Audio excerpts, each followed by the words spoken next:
आज ही Doubtnut app download करें। Doubtnut पर अपने सभी गणित, रसायन विज्ञान, भौतिक विज्ञान और जीव विज्ञान के डाउट्स का करो सफाया। बस प्रश्न की फोटो खींचो, एक ही प्रश्न को क्रॉप करो और तुरंत वीडियो सोल्यूशन पाओ। अभी डाउनलोड करें। नमस्कार दोस्तों, प्रश्न है विटेकर ने वर्गीकरण का आधार किसे बनाया था। ठीक है, तो दोस्तों हमें यहाँ पर यह पूछा गया है कि जो विटेकर ने वर्गीकरण दिया था उसका आधार क्या था। तो दोस्तों जो विटेकर थे, कौन थे विटेकर, उन्होंने कौन सा वर्गीकरण दिया था? 5 जगत वर्गीकरण। ठीक है, 5 जगत वर्गीकरण उन्होंने दिया था। और इस वर्गीकरण का जो आधार था वह क्या था? इस वर्गीकरण के आधार निम्न थे। ठीक है, क्या थे? इस वर्गीकरण के आधार निम्न हैं। और इस वर्गीकरण के आधार में पहला आधार क्या है? कोशिका संरचना। क्या है? जो कोशिका की संरचना है उसके आधार पर यह उनका सबसे प्रथम आधार था, कोशिका संरचना। उसके बाद दूसरा आधार था कि जो थैलस संरचना यानी कि शारीरिक संगठन। क्या था? शरीर का संगठन।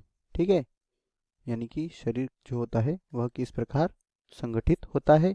और जो तीसरा आधार था वह क्या था? जो पोषण होता है वह किस प्रकार होता है, यानी कि पोषण की प्रक्रिया। क्या था? पोषण की प्रक्रिया इसका तीसरा मुख्य आधार था। और चौथा क्या था? प्रजनन के तरीके। क्या थे? प्रजनन के तरीके। क्या थे?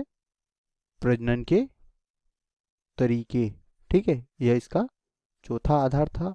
और पांचवा और अंतिम आधार था कि उनके बीच में जाति वृत्तीय संबंध। कैसा संबंध? जाति वृत्तीय संबंध। ठीक है, तो दोस्तों यह उनका पांचवा वर्गीकरण का आधार था। ठीक है, तो दोस्तों हमारा प्रश्न था कि विटेकर ने वर्गीकरण का आधार किसे बनाया था। तो दोस्तों विटेकर ने 5 जगत वर्गीकरण प्रणाली दी थी और उसके आधार निम्न हैं। पहला क्या था? कोशिका संरचना के आधार पर। दूसरा था शरीर के संगठन के आधार पर। तीसरा था पोषण की प्रक्रिया के आधार पर। और चौथा था प्रजनन के तरीकों के आधार पर। और चौथा और पांचवा और आखिरी था जाति वृत्तीय संबंध के आधार पर। तो दोस्तों आशा करता हूँ यह उत्तर आपको समझ में आया होगा। धन्यवाद। कक्षा 6 से 12वीं से लेकर नीट, IIT, जेई वो एडवांस के लेवल तक 1 करोड़ से ज्यादा छात्रों का भरोसा। आज ही डाउनलोड करें डाउटनेट ऐप या व्हाट्सएप करें अपने सारे डाउट्स 8400 400 400 पर।